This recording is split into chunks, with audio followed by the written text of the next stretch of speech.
ನಾಗಮಂಗಲದಲ್ಲಿ ನಡೆದಿರುವ ಗಣಪತಿ ವಿಸರ್ಜನೆಯ ವೇಳೆ ಕಲ್ಲು ತೂರಾಟವನ್ನು ರಾಜ್ಯದ ಗೃಹ ಸಚಿವರು ಒಂದು ಆಕಸ್ಮಿಕವಾಗಿ ನಡೆದಿರುವಂಥದ್ದು ಅನ್ನೋಂಥ ಮಾತನ್ನು ಹೇಳಿರುವ ಬಗ್ಗೆ ಮಾತಾಡೋದಕ್ಕೆ ನಮ್ಮ ಜೊತೆಗೆ ಸಂಸದರು ಆಗಿರುವಂಥ ಕೋಟ ಶ್ರೀನಿವಾಸ್ ಪೂಜಾರಿ ಅವರಿದ್ದಾರೆ. ಸರ್, ನೀವು ಹೇಳಿಕೆಯನ್ನು ಗಮನಿಸಿರ್ಬೋದು, ರಾಜ್ಯದ ಗೃಹ ಸಚಿವರು ಹೇಳಿರುವಂಥ ಮಾತನ್ನು ಎಷ್ಟು ಇದು ಅರ್ಥಪೂರ್ಣ ಅನ್ನೋದು?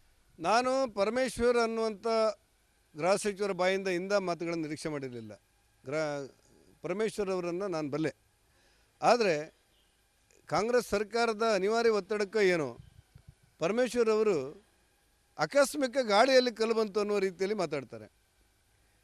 ಗಣೇಶನ ಮೆರವಣಿಗೆ ಹೋಗುವ ಸಂದರ್ಭದಲ್ಲಿ ಅದರ ಮೇಲ್ಗಡೆ ಮಾಡಿ ಮೇಲೆ ನಿಂತುಕೊಂಡು ಕತ್ತಿ ಜಳಪಿಸಿ ಕಲ್ಲು ಹೊಡೆದಂಥ ವ್ಯಕ್ತಿಗಳು ಇವರ ದೃಷ್ಟಿಯಲ್ಲಿ ಅಮಾಯಕರು ಇರ್ಬೋದು. ಎಲ್ಲಕ್ಕಿಂತ ಹೆಚ್ಚಾಗಿ ನಾನು ಮಾಹಿತಿಯನ್ನು ಪಡಿತಾ ಇದ್ದೆ, ಯಾರು ಗಣೇಶನ ಮೆರವಣಿಗೆ ಮಾಡಿಕೊಂಡು ಪ್ರತಿಷ್ಠಾಪನೆ ಮಾಡಲಿಕ್ಕೆ ಹೋಗ್ತಾ ಇದ್ದಾರೋ ಅಥವಾ ಪ್ರತಿಷ್ಠೆ ಮಾಡಿದ್ದಾರೋ ಗಣೇಶನನ್ನು, ಅಂಥವ್ರು A1 ಆರೋಪಿಗಳಂತೇಳಿ ಹಾಕಲಾಗಿದೆ ಅನ್ನುವಂಥ ದೂರುಗಳಿವೆ. ಅಂದರೆ ಮೆರವಣಿಗೆ ಮಾಡಿದವರೆಲ್ಲ ಮುಖ್ಯ ಆರೋಪಿಗಳು. ಕಲ್ಲು ಹೊಡೆದು ಬೆಂಕಿ ಹಚ್ಚಿ ಗಲಾಟೆ ಮಾಡಿ ದೊಂಬಿ ಮಾಡಿದವರು ಅಮಾಯಕರು ಅನ್ನುವ ಸ್ಥಿತಿಯಲ್ಲಿ ಸರ್ಕಾರ ಇವತ್ತು ನಡ್ಕೊಳ್ತಾ ಇದೆ. ಅದು ಕೇವಲ ನಾಗಮಂಗಲ ಮಾತ್ರ ಅಲ್ಲ, ಇಡೀ ರಾಜ್ಯದಲ್ಲಿ ನಡೀತಿರುವಂಥ ಪ್ರತಿಯೊಂದು ಘಟನೆ. ನನ್ನೂರಲ್ಲಿ ಗಣೇಶೋತ್ಸವ ತಗೊಂಡು ಮೆರವಣಿಗೆ ಮಾಡ್ತಾ ಹೋಗ್ತಾ ಇದ್ದರೆ ಸಮುದ್ರಕ್ಕೆ ವಿಸರ್ಜನೆ ಮಾಡಲಿಕ್ಕೆ ಇನ್ನೊಂದು ಅರ್ಧ ಕಿಲೋಮೀಟ್ರ್ ಇದೆ.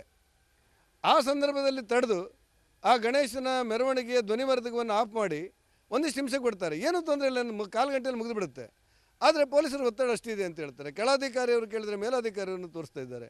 ಇಂಥ ದುರ್ಘಟನೆ ಬಂದು ಒಂದು ರೀತಿಯಲ್ಲಿ ಹಿಂದೂಗಳ ಬದುಕಲಿಕ್ಕೆ ಆಗದಿರುವಂಥ ಪರಿಸ್ಥಿತಿ ಇವತ್ತು ಕರ್ನಾಟಕದಲ್ಲಿದೆ. ಆ ಜಾತಿ ಈ ಜಾತಿ ಅಂತೇಳಿ ಅಲ್ಲ, ಯಾವ ವರ್ಗಕ್ಕೆ ಯಾವ ಧರ್ಮಕ್ಕೆ ವಿರೋಧಿಗಳು ನಾವ್ಯಾರೂ ಇಲ್ಲ, ಎಲ್ಲರನ್ನೂ ಸಮರ್ಥನೆ ಮಾಡಬೇಕು. ಆದರೆ ಹಿಂದೂಗಳಿಗೆ ಬದುಕಲಿಕ್ಕೆ ಸಾಧ್ಯವೇ ಇಲ್ಲ ಅಂತ ಹೇಳುವುದಕ್ಕೆ ಒಂದು ಗಣೇಶೋತ್ಸವ ಮೆರವಣಿಗೆಯನ್ನು, ಗಣೇಶನ ಪೂಜೆ ಮಾಡುವುದನ್ನು ನಿರ್ಬಂಧಿಸಲಿಕ್ಕೆ ಮಟ್ಟಿಗೆ ಸರ್ಕಾರ ಮುಂದುವರೆದದ್ದು ಅತ್ಯಂತ ನೋವಿನ ಸಂಗತಿ. ಇದನ್ನು ಖಂಡಿಸ್ತೇವೆ ಮತ್ತು ಪ್ರತಿಭಟಿಸ್ತೇವೆ. ಬಹುಸಂಖ್ಯಾತರಂತ ಏನು ಹಿಂದೂಗಳಿದ್ದಾರೆ, ಅವರನ್ನು ಟಾರ್ಗೆಟ್ ಮಾಡೋದ್ರಿಂದ ಸರ್ಕಾರಕ್ಕೆ ಏನು ಲಾಭ? ಅವರು ಕೂಡ ಓಟನ್ನು ಕೊಟ್ಟಿಲ್ವಾ ಕಾಂಗ್ರೆಸ್ ಸರ್ಕಾರಕ್ಕೆ? ಇಲ್ಲ, ಈಗ ಜಗತ್ತಿನಲ್ಲಿ ನಾವು ಒಂದು ಮಾತನ್ನು ಯಾವಾಗಲೂ ಕೇಳ್ತಾ ಇದ್ದೀವಿ, ಬಹುಸಂಖ್ಯಾತರು ಅಲ್ಪಸಂಖ್ಯಾತರಿಗೆ ಒಂದಿಷ್ಟು ತೊಂದರೆ ಆಗ್ತದೆ ಅಂತ ನಾವು ಜಗತ್ತಲ್ಲಿ ಕೇಳ್ತಾ ಇರುವಂಥ ಮಾತುಗಳು.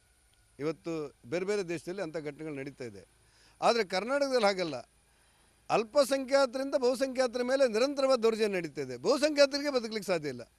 ಯಾಕೆ ಹೇಳಿದ್ರೆ ಓಟ್ ನಮಗೆ ಕೊಟ್ಟಿದ್ದಾರೆ ಅನ್ನುವ ಕಾರಣಕ್ಕೆ ಏನು ಬೇಕಾದರೂ ಮಾಡುವಂಥ ಮಟ್ಟಕ್ಕೆ ಇವತ್ತು ಕಾಂಗ್ರೆಸ್ ಸರ್ಕಾರ ಇಳ್ಕೊಂಡಿದೆ. ಅದರಲ್ಲೂ ಗೃಹ ಮಂತ್ರಿಗಳ ಮಾತು ನೋವು ತಂದಿದೆ. ಅನಿವಾರ್ಯವಾಗಿ ನಾವು ಬಹುಸಂಖ್ಯಾತರು ಬದುಕಬೇಕಾದರೆ ಇವತ್ತು ಬೀದಿಗಿಳಿಬೇಕಾದಂಥ ಅನಿವಾರ್ಯ ಪರಿಸ್ಥಿತಿ ನಿರ್ಮಾಣವನ್ನು ಆಳುವ ಸರ್ಕಾರ ಮಾಡ್ತಾ ಇದೆ ಅಂತ ಹೇಳಿದರೆ ಪ್ರತಿಪಕ್ಷವಾಗಿ ನಾವು ಇದನ್ನು ಪ್ರತಿಭಟಿಸಬೇಕಾದಂಥ ಅನಿವಾರ್ಯತೆ ಬಂದಿದೆ. ಆ ಬಗ್ಗೆ ಯೋಚನೆ ಮಾಡ್ತೇವೆ. ಕರಾವಳಿಯ BJP ಶಾಸಕರನ್ನು ಕೂಡ ಟಾರ್ಗೆಟ್ ಮಾಡಲಾಗ್ತಿದೆ ಅನ್ನುವಂಥ ಮಾತುಗಳು. ಮೊನ್ನೆ ಶಿಕ್ಷಕರೊಬ್ಬರಿಗೆ ಪ್ರಶಸ್ತಿಯನ್ನು ಘೋಷಿಸಿ ತಡೆ ಹಿಡಿದ ಪ್ರಕರಣದಲ್ಲಿ ನಮ್ಮ ಶಾಸಕ ನೇತೃತ್ವದಲ್ಲಿ ಪ್ರತಿಭಟನೆ ಆಗುತ್ತೆ. ಶಾಸಕ ಯಶ್ಪಾಲ್ ಸುವರ್ಣರ ಮೇಲೆ ಕೇಸ್ ದಾಖಲಾಗಿಬಿಡುತ್ತೆ. ಈ ಪ್ರಜಾಪ್ರಭುತ್ವದಲ್ಲಿ ಸರ್ಕಾರ ತಪ್ಪು ಮಾಡಿದೆ, ಸರಿಪಡಿಸ್ಕೊಳ್ಳಿ, ನೀವು ಅನ್ಯಾಯ ಮಾಡಿದ್ದೀರಿ, ಸರಿಯಲ್ಲ ಅಂತ ಹೇಳಿದ ಕಾರಣಕ್ಕೆ ಶಾಸಕರ ಮೇಲೆ ಕೇಸ್ ಮಾಡುವಂಥ ಪ್ರಕರಣಗಳು ಮುಂದುವರೆದರೆ ಇನ್ನು ಪ್ರಜಾತಂತ್ರ ವ್ಯವಸ್ಥೆಯಲ್ಲಿ ಶಾಸಕರಾಗಿ ಕೆಲಸ ಮಾಡುವಂಥ ಪರಿಸ್ಥಿತಿಗಳೇನು? ಒಂದು ವೇಳೆ ಸಿದ್ದರಾಮಯ್ಯನವರ ಮೇಲೆ ಪ್ರತಿಕೃತಿ ದಾನ ಆಯಿತು ಅಂತ ಹೇಳಿ ಪೊಲೀಸರು ಹೇಳಿದ್ದಾರೆ ಅಂತ ಸುದ್ದಿ. ಹಿಂದೆ ನರೇಂದ್ರ ಮೋದಿಯವರ ಮೇಲೆ ಪ್ರತಿಕೃತಿ ದಾನ ಆದಾಗ ಎಲ್ಲಿ ಕೇಸ್ ಆಗಿತ್ತು? ಇಂಥ ಘಟನೆಗಳಿಗೆ ತಾರತಮ್ಯ ಮಾಡಬೇಕಾದಂಥ ಅವಶ್ಯಕತೆಗಳಿಲ್ಲ. ಯಾರ ಮೇಲಾದರೂ ಕೇಸ್ ದಾಖಲು ಮಾಡಿದ್ದಾರೆ, ಆ ಕೇಸ್ ಮಾನದಂಡ ಒಂದೇ ಇರಬೇಕು ತಾನೇ SPಗೆ. ಆ ಹಿನ್ನೆಲೆಯಲ್ಲಿ 5 ಜನ ಶಾಸಕರು ನಾನು ಸಂಸದನಾಗಿ ಕೂತ್ಕೊಂಡು ಸರ್ಕಾರದ ವಿರುದ್ಧ ಪ್ರತಿಭಟನೆ ಮಾಡಬೇಕಾ, ಜಿಲ್ಲಾಧಿಕಾರಿ ವಿರುದ್ಧ ಪ್ರತಿಭಟನೆ ಮಾಡಬೇಕಾ, SK ಅವ್ರ ವಿರುದ್ಧ ಪ್ರತಿಭಟನೆ ಮಾಡಬೇಕಾ ಅನ್ನೋದ್ರ ಬಗ್ಗೆ ಸಂಜೆ ನಾಳೆ ಚರ್ಚೆ ಮಾಡ್ತಾ ಇದ್ದೇವೆ. ಒಟ್ಟಾರೆ ಈ ಗಣೇಶೋತ್ಸವಕ್ಕೆ ಕೊಟ್ಟಿರುವಂಥ ಕಿರುಕುಳ, ಶಾಸಕರಿಗೆ ಕೆಲಸ ಮಾಡಲಿಕ್ಕೆ ಆಗದಿರುವಂಥ ಪರಿಸ್ಥಿತಿ, ನಮ್ಮ ಮಣಿಪಾಲದಲ್ಲಿ ಒಬ್ಬ ಹೆಣ್ಣುಮಗಳು ಬಂದು ನನ್ನ ಮೇಲೆ ದೌರ್ಜನ್ಯಗಳಾಗ್ತಾ ಇದೆ, ಇದರಿಂದ NIA ತನಿಖೆ ಮಾಡಬೇಕು ಅಂತ ಹೇಳಿರುವಂಥ ಘಟನೆ, ಇದೆಲ್ಲವೂ ಕೂಡ ಒಂದು ಚರ್ಚೆ ಮಾಡಿ ಅಂತಿಮ ರೂಪಕ್ಕೆ ತರ್ತೇವೆ. ಸರ್ಕಾರ ಬಹುಸಂಖ್ಯಾತರ ಮೇಲೆ ಒಂದಷ್ಟು ದೌರ್ಜನ್ಯ ಮಾಡೋದನ್ನು ನಿಲ್ಲಿಸಬೇಕು, ಇಲ್ಲ ಮುಂದಿನ ದಿನಗಳಲ್ಲಿ ಉಗ್ರ ರೀತಿಯ ಹೋರಾಟವನ್ನು ಮಾಡ್ತೇವೆ ಅನ್ನುವಂಥ ಮಾತನ್ನು ಸಂಸದರು ಹೇಳಿರುವಂಥದ್ದು. ಕ್ಯಾಮರಾ ಪರ್ಸನ್ ಅಂಕಿತ್ ಜೊತೆಗೆ ಹರೀಶ್ ಪಾಲೇಚಾರ್, ರಿಪಬ್ಲಿಕ್ ಕನ್ನಡ, ಉಡುಪಿ. ನಾಗಮಂಗಲದಲ್ಲಿ ನಡೆದಿರುವ ಗಣಪತಿ ವಿಸರ್ಜನೆಯ ವೇಳೆ ಕಲ್ಲು ತೂರಾಟವನ್ನು ರಾಜ್ಯದ ಗೃಹ ಸಚಿವರು ಒಂದು ಆಕಸ್ಮಿಕವಾಗಿ ನಡೆದಿರುವಂಥದ್ದು ಅನ್ನೋಂಥ ಮಾತನ್ನು ಹೇಳಿರುವ ಬಗ್ಗೆ ಮಾತಾಡೋದಕ್ಕೆ ನಮ್ಮ ಜೊತೆಗೆ ಸಂಸದರು ಆಗಿರುವಂಥ ಕೋಟ ಶ್ರೀನಿವಾಸ್ ಪೂಜಾರಿ ಅವರಿದ್ದಾರೆ. ಸರ್, ನೀವು ಹೇಳಿಕೆಯನ್ನು ಗಮನಿಸಿರ್ಬೋದು, ರಾಜ್ಯದ ಗೃಹ ಸಚಿವರು ಹೇಳಿರುವಂಥ ಮಾತನ್ನು ಎಷ್ಟು ಇದು ಅರ್ಥಪೂರ್ಣ ಅನ್ನೋದು? ನಾನು ಪರಮೇಶ್ವರ್ ಅನ್ನುವಂಥ ಗೃಹ ಸಚಿವರ ಬಾಯಿಂದ ಇಂದ ಮಾತುಗಳನ್ನು ನಿರೀಕ್ಷೆ ಮಾಡಿರಲಿಲ್ಲ. ಪರಮೇಶ್ವರ್ ಅವರನ್ನು ನಾನು ಬಲ್ಲೆ. ಆದರೆ ಕಾಂಗ್ರೆಸ್ ಸರ್ಕಾರದ ಅನಿವಾರ್ಯ ಒತ್ತಡಕ್ಕೆ ಏನೋ ಪರಮೇಶ್ವರ್ ಅವರು ಆಕಸ್ಮಿಕ ಗಾಳಿಯಲ್ಲಿ ಕಲ್ಲು ಬಂತು ಅನ್ನುವ ರೀತಿಯಲ್ಲಿ ಮಾತಾಡ್ತಾರೆ. ಗಣೇಶನ ಮೆರವಣಿಗೆ ಹೋಗುವ ಸಂದರ್ಭದಲ್ಲಿ ಅದರ ಮೇಲ್ಗಡೆ ಮಾಡಿ ಮೇಲೆ ನಿಂತುಕೊಂಡು ಕತ್ತಿ ಜಳಪಿಸಿ ಕಲ್ಲು ಹೊಡೆದಂಥ ವ್ಯಕ್ತಿಗಳು ಇವರ ದೃಷ್ಟಿಯಲ್ಲಿ ಅಮಾಯಕರು ಇರ್ಬೋದು. ಎಲ್ಲಕ್ಕಿಂತ ಹೆಚ್ಚಾಗಿ ನಾನು ಮಾಹಿತಿಯನ್ನು ಪಡಿತಾ ಇದ್ದೆ, ಯಾರು ಗಣೇಶನ ಮೆರವಣಿಗೆ ಮಾಡಿಕೊಂಡು ಪ್ರತಿಷ್ಠಾಪನೆ ಮಾಡಲಿಕ್ಕೆ ಹೋಗ್ತಾ ಇದ್ದಾರೋ ಅಥವಾ ಪ್ರತಿಷ್ಠೆ ಮಾಡಿದ್ದಾರೋ ಗಣೇಶನನ್ನು, ಅಂಥವ್ರು A1 ಆರೋಪಿಗಳಂತೇಳಿ ಹಾಕಲಾಗಿದೆ ಅನ್ನುವಂಥ ದೂರುಗಳಿವೆ. ಅಂದರೆ ಮೆರವಣಿಗೆ ಮಾಡಿದವರೆಲ್ಲ ಮುಖ್ಯ ಆರೋಪಿಗಳು, ಕಲ್ಲು ಹೊಡೆದು ಬೆಂಕಿ ಹಚ್ಚಿ ಗಲಾಟೆ ಮಾಡಿ ದೊಂಬಿ ಮಾಡಿದವರು ಅಮಾಯಕರು ಅನ್ನುವ ಸ್ಥಿತಿಯಲ್ಲಿ ಸರ್ಕಾರ ಇವತ್ತು ನಡ್ಕೊಳ್ತಾ ಇದೆ. ಅದು ಕೇವಲ ನಾಗಮಂಗಲ ಮಾತ್ರ ಅಲ್ಲ, ಇಡೀ ರಾಜ್ಯದಲ್ಲಿ ನಡೀತಿರುವಂಥ ಪ್ರತಿಯೊಂದು ಘಟನೆ. ನನ್ನೂರಲ್ಲಿ ಗಣೇಶೋತ್ಸವ ತಗೊಂಡು ಮೆರವಣಿಗೆ ಮಾಡ್ತಾ ಹೋಗ್ತಾ ಇದ್ದರೆ ಸಮುದ್ರಕ್ಕೆ ವಿಸರ್ಜನೆ ಮಾಡಲಿಕ್ಕೆ ಇನ್ನೊಂದು ಅರ್ಧ ಕಿಲೋಮೀಟ್ರ್ ಇದೆ. ಆ ಸಂದರ್ಭದಲ್ಲಿ ತಡೆದು ಆ ಗಣೇಶನ ಮೆರವಣಿಗೆಯ ಧ್ವನಿವರ್ಧಕವನ್ನು ಆಫ್ ಮಾಡಿ ಒಂದಿಷ್ಟು ಹಿಂಸೆ ಕೊಡ್ತಾರೆ. ಏನೂ ತೊಂದರೆ ಇಲ್ಲ, ಕಾಲು ಗಂಟೆಯಲ್ಲಿ ಮುಗಿದು ಬಿಡುತ್ತೆ. ಆದರೆ ಪೊಲೀಸರು ಒತ್ತಡ ಅಷ್ಟಿದೆ ಅಂತ ಹೇಳ್ತಾರೆ. ಕೆಳಾಧಿಕಾರಿಯವರು ಕೇಳಿದರೆ ಮೇಲಾಧಿಕಾರಿಯನ್ನು ತೋರಿಸ್ತಾ ಇದ್ದಾರೆ.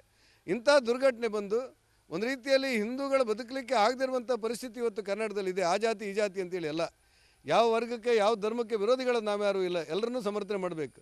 ಆದರೆ ಹಿಂದೂಗಳಿಗೆ ಬದುಕಲಿಕ್ಕೆ ಸಾಧ್ಯವೇ ಇಲ್ಲ ಅಂತ ಹೇಳುವುದಕ್ಕೆ ಒಂದು ಗಣೇಶೋತ್ಸವ ಮೆರವಣಿಗೆಯನ್ನು, ಗಣೇಶನ ಪೂಜೆ ಮಾಡುವುದನ್ನು ನಿರ್ಬಂಧಿಸಲಿಕ್ಕೆ ಮಟ್ಟಿಗೆ ಸರ್ಕಾರ ಮುಂದುವರೆದದ್ದು ಅತ್ಯಂತ ನೋವಿನ ಸಂಗತಿ. ಇದನ್ನು ಖಂಡಿಸ್ತೇವೆ ಮತ್ತು ಪ್ರತಿಭಟಿಸ್ತೇವೆ.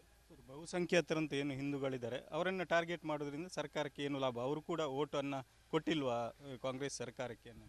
ಇಲ್ಲ, ಈಗ ಜಗತ್ತಿನಲ್ಲಿ ನಾವು ಒಂದು ಮಾತನ್ನು ಯಾವಾಗಲೂ ಕೇಳ್ತಾ ಇದ್ದೀವಿ, ಬಹುಸಂಖ್ಯಾತರು ಅಲ್ಪಸಂಖ್ಯಾತರಿಗೆ ಒಂದಿಷ್ಟು ತೊಂದರೆ ಆಗ್ತದೆ ಅಂತ ನಾವು ಜಗತ್ತಲ್ಲಿ ಕೇಳ್ತಾ ಇರುವಂಥ ಮಾತುಗಳು. ಇವತ್ತು ಬೇರೆ ಬೇರೆ ದೇಶದಲ್ಲಿ ಅಂಥ ಘಟನೆಗಳು ನಡೀತಾ ಇದೆ. ಆದರೆ ಕರ್ನಾಟಕದಲ್ಲಿ ಹಾಗಲ್ಲ. ಅಲ್ಪಸಂಖ್ಯಾತರಿಂದ ಬಹುಸಂಖ್ಯಾತರ ಮೇಲೆ ನಿರಂತರವಾದ ದೌರ್ಜನ್ಯ ನಡೀತಾ ಇದೆ. ಬಹುಸಂಖ್ಯಾತರಿಗೆ ಬದುಕಲಿಕ್ಕೆ ಸಾಧ್ಯ ಇಲ್ಲ. ಯಾಕೆ ಹೇಳಿದ್ರೆ ಓಟ್ ನಮಗೆ ಕೊಟ್ಟಿದ್ದಾರೆ ಅನ್ನುವ ಕಾರಣಕ್ಕೆ ಏನು ಬೇಕಾದರೂ ಮಾಡುವಂಥ ಮಟ್ಟಕ್ಕೆ ಇವತ್ತು ಕಾಂಗ್ರೆಸ್ ಸರ್ಕಾರ ಇಳ್ಕೊಂಡಿದೆ. ಅದರಲ್ಲೂ ಗೃಹ ಮಂತ್ರಿಗಳ ಮಾತು ನೋವು ತಂದಿದೆ. ಅನಿವಾರ್ಯವಾಗಿ ನಾವು ಬಹುಸಂಖ್ಯಾತರು ಬದುಕಬೇಕಾದರೆ ಇವತ್ತು ಬೀದಿಗಿಳಿಬೇಕಾದಂಥ ಅನಿವಾರ್ಯ ಪರಿಸ್ಥಿತಿ ನಿರ್ಮಾಣವನ್ನು ಆಳುವ ಸರ್ಕಾರ ಮಾಡ್ತಾ ಇದೆ ಅಂತ ಹೇಳಿದರೆ ಪ್ರತಿಪಕ್ಷವಾಗಿ ನಾವು ಇದನ್ನು ಪ್ರತಿಭಟಿಸಬೇಕಾದಂಥ ಅನಿವಾರ್ಯತೆ ಬಂದಿದೆ. ಆ ಬಗ್ಗೆ ಯೋಚನೆ ಮಾಡ್ತೇವೆ. ಕರಾವಳಿಯ BJP ಶಾಸಕರನ್ನು ಕೂಡ ಟಾರ್ಗೆಟ್ ಮಾಡಲಾಗ್ತಿದೆ ಅನ್ನುವಂಥ ಮಾತುಗಳು. ಮೊನ್ನೆ ಶಿಕ್ಷಕರೊಬ್ಬರಿಗೆ ಪ್ರಶಸ್ತಿಯನ್ನು ಘೋಷಿಸಿ ತಡೆ ಹಿಡಿದ ಪ್ರಕರಣದಲ್ಲಿ ನಮ್ಮ ಶಾಸಕ ನೇತೃತ್ವದಲ್ಲಿ ಪ್ರತಿಭಟನೆ ಆಗುತ್ತೆ. ಶಾಸಕ ಯಶ್ಪಾಲ್ ಸುವರ್ಣರ ಮೇಲೆ ಕೇಸ್ ದಾಖಲಾಗ್ಬಿಡುತ್ತೆ.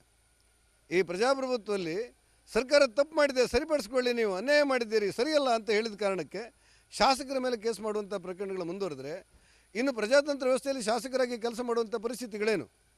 ಒಂದು ವೇಳೆ ಸಿದ್ದರಾಮಯ್ಯನವರ ಮೇಲೆ ಪ್ರತಿಕೃತಿ ದಾನ ಆಯಿತು ಅಂತ ಹೇಳಿ ಪೊಲೀಸರು ಹೇಳಿದ್ದಾರೆ ಅಂತ ಸುದ್ದಿ.